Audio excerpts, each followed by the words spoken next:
आतंकियों के खिलाफ ऑपरेशन की लगातार चल रहा है और जम्मू कश्मीर में जिस तरीके के हालात हैं, लोगों में डर भी है, लेकिन सेना अपना काम बखूबी कर रही है और बखूबी जानती भी है कि कैसे करना है। कश्मीर में अनुच्छेद 370 हटने के 2 साल हो चुके हैं। घाटी के हालात बदले हुए नजर आते हैं। कभी आतंकियों से परेशान लोगों को विकास की बयार से कैसे सुकून दिखाई देता है, आप ये रिपोर्ट देखेंगे तो समझ पाएंगे। दफा 370 टूटने के बाद गृह मंत्री अमित शाह पहली बार जम्मू कश्मीर के दौरे पर आ रहे हैं। इस दौरान जम्मू कश्मीर में सुरक्षा को चाको चौबंद कर दिया गया है। इसके साथ गृह मंत्री अमित शाह के दौरे के ठीक पहले लोगों में कई तरह की आशाएं जागी हैं। उनका मानना है कि केंद्र सरकार की तरफ से जम्मू कश्मीर में कई बड़े ऐलान हो सकते हैं। आपको बता दूं कि 2 साल पहले जब जम्मू कश्मीर में दफा 370 टूटी थी तो केंद्र की तरफ से कई बड़े फैसले लिए गए थे, जिसमें वाल्मीकि समाज, वेस्ट पाकिस्तानी रिफ्यूजी और गोरखा समाज के लोगों को परमानेंट रेजिडेंटशिप देने की बात को लेकर फैसला लिया गया था। आपको बता दूं कि 70 सालों से ये लोग जम्मू कश्मीर में तो रहते थे, मगर इन्हें यहाँ पर ना तो नौकरियां मिलती थी और ना ही इनके बच्चों को किसी भी उच्च शिक्षा संस्थान में एडमिशन मिलता था। इसके साथ साथ केंद्र सरकार की तरफ से जम्मू कश्मीर में सीधे दर्जनों कानून जो हैं वो लागू हो गए हैं, जो दफा 370 के कारण जम्मू कश्मीर में नहीं लागू होते थे। इसके अलावा भी केंद्र सरकार की कई स्कीमें जो जम्मू कश्मीर में असेंबली में पास होने के बाद लागू होती थी, वो सीधे तौर पर लागू हो जाती हैं। हालात बिल्कुल पहले जैसे हैं ये कहना गलत होगा। अनुच्छेद 370 के बाद बदलाव आया है, लेकिन ये जो इन दिनों घटनाएं हुई हैं इसको लेकर लोग डरे हुए हैं। ऐसे में सेना अपना ऑपरेशन क्लीन चला रही है और पिछले 13 दिन में 17 आतंकियों को ढेर अब तक किया जा चुका है। इसमें 20 अक्टूबर कुलगाम में जहां पर 2 आतंकियों को ढेर किया गया, 20 अक्टूबर को ही शोपिया में 2 आतंकी ढेर हुए, 16 अक्टूबर जब पंपोर पुलवामा में 2 आतंकियों का सफाया किया सेना ने, 15 अक्टूबर जब श्रीनगर में 1 आतंकवादी ढेर किया गया, 15 अक्टूबर पुलवामा में 1 आतंकी मारा गया, 13 अक्टूबर पुलवामा में 1 आतंकी मारा गया। इसी तरीके से 12 अक्टूबर और 11 अक्टूबर, 12 अक्टूबर को बड़ी कार्रवाई हुई थी जब शोपिया में 5 आतंकी ढेर हुए। इसी तरीके से अनंतनाग में 1 आतंकी ढेर हुआ। 10 अक्टूबर जब अनंतनाग में 1 आतंकी सेना ने मार गिराया और 8 अक्टूबर जब श्रीनगर में 1 आतंकी मारा गया।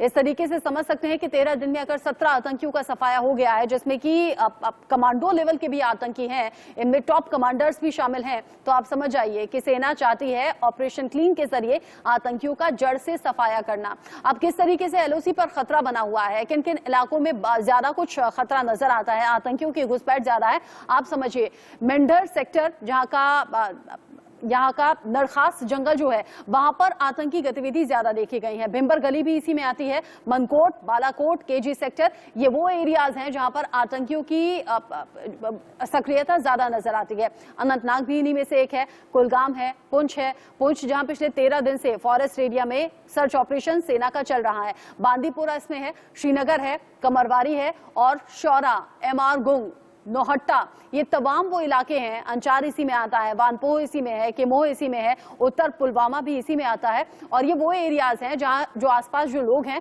वो ज्यादा डरे हुए हैं। अब इसीलिए चर्चा ये हो रही है कि कश्मीर में क्या 1990 का दौर लौट आया है। थोड़ा सा इसके बारे में जान लेते हैं, फिर गेस्ट से बात करेंगे। 1990 से 2004 के बीच में आखिर क्या हुआ और कैसे फिर लग रहा है इन दिनों के हालात में कि लोगों को टारगेट किया जा रहा है। अक्टूबर में ही 11 लोगों की हत्या हो चुकी है टारगेट किलिंग के जरिए। ऐसे में पलायन शुरू हो गया है, लोगों के बीच में डर है और इसी डर की वजह से लोग अपने घरों में लौट रहे हैं, अब जहां से वो आए थे जम्मू कश्मीर में रोजगार के लिए।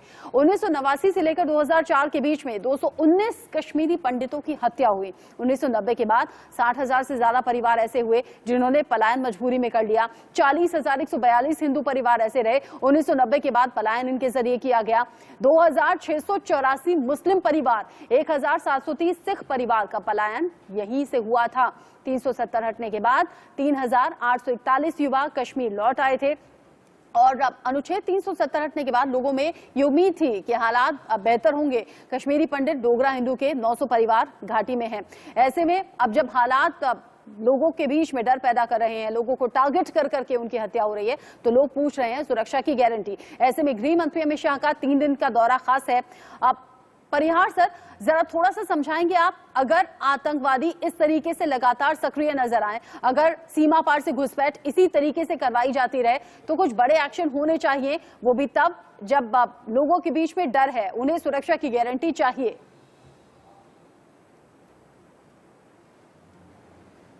देखिए कृष्णा जी, मैं पहले भी पिछले हफ्ते भी मैंने कहा था कि सरकार की जो नीति है और उनकी नीयत है उसमें मुझे कोई शक कतई कभी रहा नहीं है। उनकी नीति बिल्कुल ठीक है। कश्मीर का जो समस्या है उसको बनाने के पीछे कौन लोग हैं वो आप भी जानते हैं। अब इसमें 3 चीजें आती हैं। जो पहला होता है विश्वास, कि भारत सरकार के प्रति कश्मीर के लोगों में विश्वास का वातावरण जितना ज्यादा हो और है उसको और बढ़ाना है। दूसरा होता है विकास, वो भी हम लोग जो है उस पर काफी काम कर रहे हैं। अब तीसरा जो है विजय मंत्र का तीसरा पार्ट है विनाश।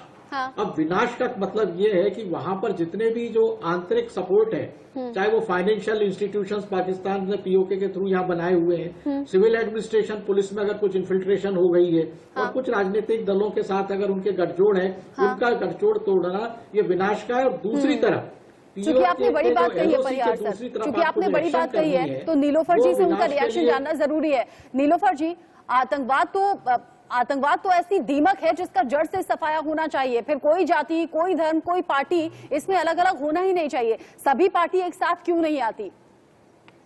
मुझे बताइए मैडम, कहां पर मेन स्ट्रीम पार्टीज ने इस आतंकवाद के खिलाफ आवाज नहीं उठाई? हाल ही में माइनॉरिटी कम्युनिटी के जो थे, अभी यहाँ पर वीरेंद्र बगा जी बोल रहे थे कि किसी ने कंडम नहीं किया। क्या डॉक्टर फारूक अब्दुल्ला साहब और उनकी पार्टी जो है नेशनल कॉन्फ्रेंस, हमारी पार्टी, तो क्या हम वहां नहीं गए? क्या हमने शोक का प्रकट नहीं किया? हमने कंडम नहीं किया किलिंग्स को? बराबर हमने कंडम किया। शायद हम सड़कों पर भी आ जाते, लेकिन बदकिस्मती ये है कि बख्तरबंद गाड़ियां हमें सड़कों पर लगा दी जाती है, हमारे गेट्स पर लगा दी जाती है और हमें प्रदर्शन नहीं करने दिया जाता है। जहां पर मेन स्ट्रीम की बात है वहां पर उनको नॉन एंटाइटी बनाने की कोशिश की गई, उनको डिसएम्पावर करने की कोशिश की गई। लेकिन हाल ही के इलेक्शन में, डीडीसी के इलेक्शन आप समझी नहीं मैम, आप समझी नहीं मैम। सिर्फ प्रदर्शन करने भर से आतंक का सफाया नहीं होता, एक साथ आना होता है। बजाय कि एक दूसरे की खामी निकालने के, एक दूसरे पर आरोप मढ़ने के, एक साथ आया जाता है ऐसे हालातों में। वीरेंद्र बब्बर जी, अमित शाह अगर अब 3 दिन जम्मू कश्मीर में है तो ये हम समझें कि आतंक को जड़ से सफाई के लिए स्ट्रैटेजी दिल्ली से तैयार होकर वहां पहुंचे हैं। देखिए, निश्चित रूप से रचना जी, मैं एक बात कहना चाहूंगा। अभी आम आदमी पार्टी सॉरी नीलोफर जी कह रही थी कि क्या हमने कंडम नहीं किया। मैं पूछता हूँ, क्या फारूक अब्दुल्ला ने नहीं कहा कि आपको पाकिस्तान से बात करनी चाहिए? हमें किस लिए पाकिस्तान से बात करनी चाहिए? आपने क्यों कहा? एक मिनट, आपके नेता कहते हैं पाकिस्तान से बात किए बिना जम्मू कश्मीर में शांति नहीं हो सकती। क्यों नहीं हो सकती? पाकिस्तान से केवल एक विषय पे बात होगी, पाकिस्तान से केवल एक ही विषय पे बात होगी। बात सुन लीजिए नीलोफर जी, अभी पाकिस्तान से केवल एक विषय पर बात होगी कि पाक ऑक्युपाइड कश्मीर को हमने लेकर जाना है, पाक ऑक्युपाइड कश्मीर को हिंदुस्तान का हिस्सा बनाना है। मेरी बहन बीच में मत बोलिए। पाकिस्तान ऑक्युपाइड को कश्मीर का हिस्सा बनाना है, देश का हिस्सा बनाना है। और जिस प्रकार से हमारे गृह मंत्री ने बड़ा सीधा कहा, पहले आप बोलिए। दिक्कत इसी बात की है कि हम लोग आपस में लड़ने लगते हैं और इसीलिए मैं कहती हूँ राजनीतिक पार्टियों को साथ आने की जरूरत है। आतंकवाद का अगर जड़ से सफाया होना है तो साथ में आने की जरूरत है और ये सबके साथ आने से ही होगा, बजाय कि एक दूसरे की कमियां निकालने के, एक दूसरे की खामियां निकालने के। साथ आइए, सपोर्ट कीजिए ताकि आतंक जैसी दीमक को देश से मिटाया जा सके, दूर किया जा सके। आप लोगों का बहुत बहुत शुक्रिया हमारे साथ जुड़ने के लिए। वीरेंद्र जी, सॉरी चूंकि वक्त की कमी है, और आप सभी का शुक्रिया, वीरेंद्र जी, नीलोफर जी, परिहार सर और जमीर अली ढेतो सर, आपका भी बहुत बहुत शुक्रिया इस चर्चा में हमारे साथ रहने के लिए। अब जब बड़ा ये दौरा है, 3 दिन का दौरा खास रहने वाला है, क्या कुछ जम्मू कश्मीर से निकलकर बड़ी खबर निकलकर सामने आएगी? इंडिया न्यूज पर आप दिन भर इसका अपडेट देख पाएंगे। वक्त छोटे से ब्रेक का यहाँ पर हो गया है।